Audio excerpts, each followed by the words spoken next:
you know, you kind of do have an idea after prejudging how you're doing, but there's a little bit of a difference with the call outs as far as like there's the last call out and then there's like confirmation rounds I've heard of.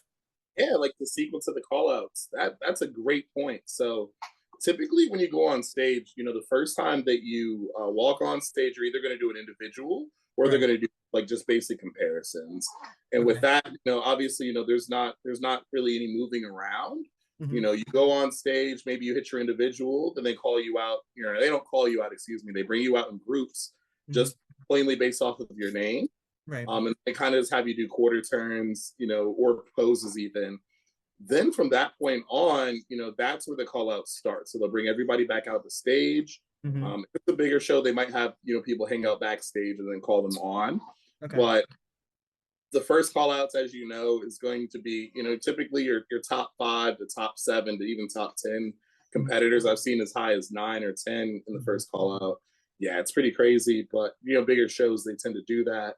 They'll move you around. Obviously, you know how the basic rules work, but I'll say it for everybody who might not know. If the closer you are to the middle, typically the better that better that you're doing. Usually. So when they do like odd numbers and you're the person in the middle, chances are you're going to win that show.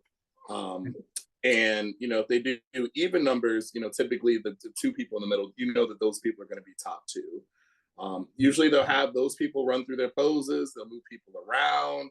They'll Hmm. start, comparing each other against each other, comparing competitors against each other.